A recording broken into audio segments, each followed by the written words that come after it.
Welcome to All Change, the programme that puts design at the heart of the learning experience. Today we're at Christchurch Primary School in Birmingham, where we're going to be helping a newly qualified teacher make improvements to her Year 4 classroom.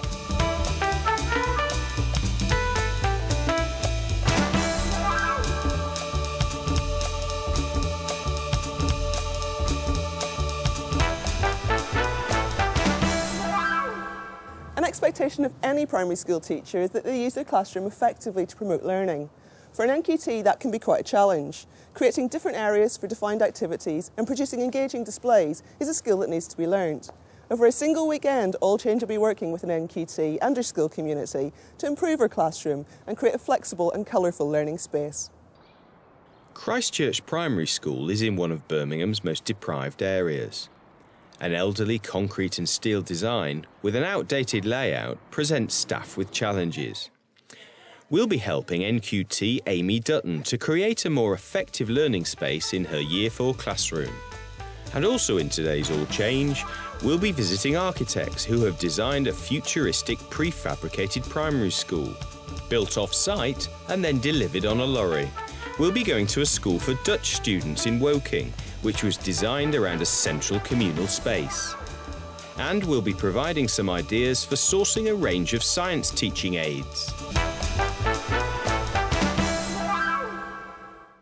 Amy Dutton is an NQT with a Year 4 class. As part of her personal action plan, worked up with her mentor, Christchurch's deputy head, Amy has been tasked with providing a purposeful learning environment. Providing children with effective display material is a key part of Amy's challenge. All Change will be working with her to improve the zoning of her classroom in areas used for reading, for maths, science and literacy. Amy, as a newly qualified teacher, tell me about your personal development objectives. Well, main objective is classroom environment. So I'm hoping that by the end of your visit, the areas will be defined. So they'll have a reading area, somewhere they can go and do their own thing. They'll have the learning prompts, and they'll be colourful and bright, and the children will just be a little bit happier in the room, and it'll help me because I'll be able to carry it forward into my next year, and if I move classrooms again, I can use some of the ideas and move them forward. The classroom is the main environment, it's the main focus of our day-to-day life, and as an experienced teacher, it's built up and it's just there as part of what you do. For an NQT, it's very important to get it right, and so you guys are in, it's fantastic, so it's a really big push for that objective on Amy's action plan. Our architect, Marco de Cruz, visited Christchurch to discuss his ideas for transforming Amy's classroom with Anna Bolson, the deputy head teacher. We've got the concrete column there, and it's all quite nicely defined, isn't it? You've got the glazing there as well, and you know this sort of subgrid on the ceiling. So it's quite interesting. We might pick up on that in the design of the space, because there's already a module sort of in the space. So we really need to acknowledge that. I think. Marco's practice, Shalanda de Cruz Architects in Birmingham, worked up his design after the visit to the school. Marco and his partner, Maria Shalanda, then returned to Christchurch to brief our project manager, John Craig. Is that going to be used as a pinboard as well? One of the major things that we picked up when we spoke to Amy, who's using the space at the moment, is that it's got to be really flexible. And what we've tried to create is something that contrasts with the geometry of what we set up on the walls. And it's this little boomerang thing that you can see. It's like a multi-function divider, shelving, display unit. They needed to create little reading and sitting areas, and now we can actually do that to create little quiet corners, and the space can be flexible and they can move it around and have little reading areas and little quiet areas for group work. John, we're in Amy's classroom and she's got quite specific needs around her learning spaces given that she's a newly qualified teacher. We've got 4 classrooms in one, to be honest. At the moment over here we have a maths corner, but that's going to change into a reading corner. As we move along behind us here, we have an interactive whiteboard. At the moment it's too high so the children can't actually use it, so that has to be dropped down as well. We then take over the maths corner over to that section. Right in front of us here we have literacy, and over here we're going to have science. At the moment it's a case of you can't see the wood for the trees. It's all clutter, and we need to make less is more and define these areas so the children can actually relate to them a lot easier. And for a change, we're not going to do a totally white classroom as well. I mean, these are youngsters, so we're going to have white walls but yellow walls. Also, Amy has no desk here, no storage or anything like that, so we want to create an area over there to give us some storage space for herself as well. And to help define the various classroom areas, you're going to create a mobile storage unit? This mobile screen is like a boomerang, really, but it's got shelving units and it's got casters so it can be wheeled around to define a particular area. It looks rather complex, but I'm sure it'll come out very nicely and very simply. It's going to be very different. I can't wait to see what it looks like. The school community threw themselves into clearing out Amy's classroom. She'll be replacing her device for encouraging pupils to keep good standards of behaviour.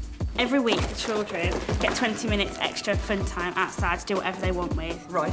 And every child starts off with 20 minutes on the sun, so they start with a positive. Yep. And then if they don't follow school rules, or they do something wrong, or they're not working hard enough, or something inappropriate, they get to lose up to 20 minutes on the cloud. And when we go outside or we stay inside, those children who've lost time on the cloud have to sit out and watch the other children play. Right, so it's a behaviour management tool. Yeah.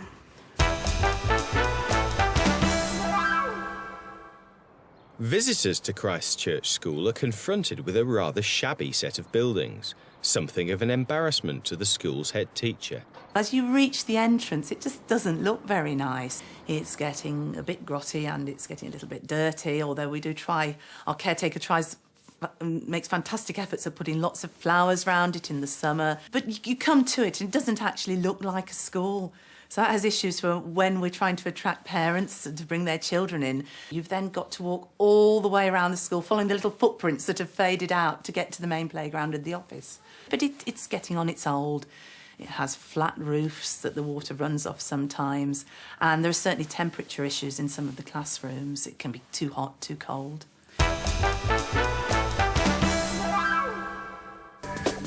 Project manager John Craig, helped by John, the school caretaker, began to work on the boomerang room divider. Year 2 teacher Lauren Knight worked with Amy's pupils to make a new sun and cloud for the classroom. Staff washed off the old paint from the windows, ready for the new colour scheme. Karen, you've come in to help this weekend. I know you're the Special Educational Needs Coordinator in the school. Tell me what helps children with special educational needs to learn. Well, we have considerable learning support teachers within the classroom, and zoning off the areas to allow them to work as a group is great, and having things that are around the room that are visual, and perhaps some space for listening, auditory sort of learning. This type of prefabricated school building design generally has a poor reputation for being cold, dark and damp. They don't really make good learning environments. But with developments in off-site construction and better quality materials, we're beginning to see houses and even blocks of flats built in this way. Mark Barfield, architects involved in the government's Building Schools for the Future programme, have developed a prefabricated primary school, which is an exciting and flexible learning environment. Designers of the London Eye, Mark Barfield Architects, have been working on schools projects for the past 4 years. Their approach to new schools emphasises high-quality materials, and they're influenced by the durability of Victorian architecture. It's just so important to learn the lessons and not make the same mistakes that were made in the 60s. And particularly, you know, I think they're to do with having additional space for flexibility and change, and building to the right quality, you know, so that they're actually going to stand the test of time. Similar to these Victorian schools, which were built to a very high quality, and, you know, they're going to be there for another 100 years. You know, there's no problem about that. Whereas a lot of the 60 schools are actually, you know, probably going to be demolished and actually we're going to have to start again. Their design for Schools for the Future is built around prefabrication and off-site construction techniques. But don't prefabs have a very bad reputation? The perceptions of off-site construction are that it's prefabs, you know, that put in the playground when you've run out of space and it's poor quality space. But actually, the reality now is that you can actually produce very high quality off-site construction, and it's being done. I mean, there's a system called the Huff House where 3 people in a factory in Germany produce houses that are put up in a week to the highest quality. So, I mean, this is the kind of inspiration, and that's the kind of quality that we're looking at. Because, the number of schools that need to be put up in a very short period of time is huge. And it really makes sense to look at off-site construction to keep the cost down and the quality up.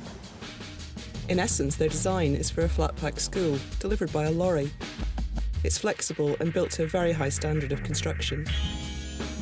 Learning from Victorian schools, there's great benefits from having high ceilings. So what we've done is we've got a high section and a low section where you've got additional light from the top, north light, because the orientation of the classroom is very important to avoid overheating, but also to encourage the flow-through of air so that it could be naturally ventilated.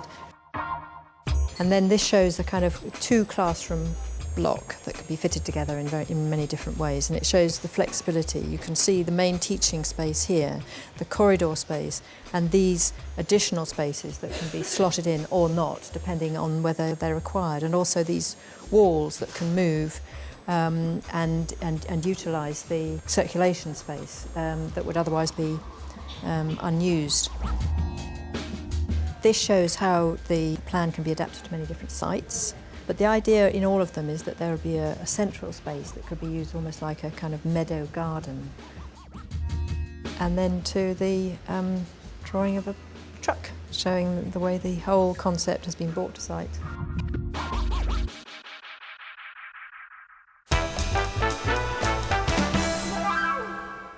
At Christchurch School, NQT Amy Dutton's Year 4 classroom is a hive of activity as staff and parents redecorate. It's out with the old blackboard surround, and Lauren Knight now has children printing out name cards for the sun and cloud chart.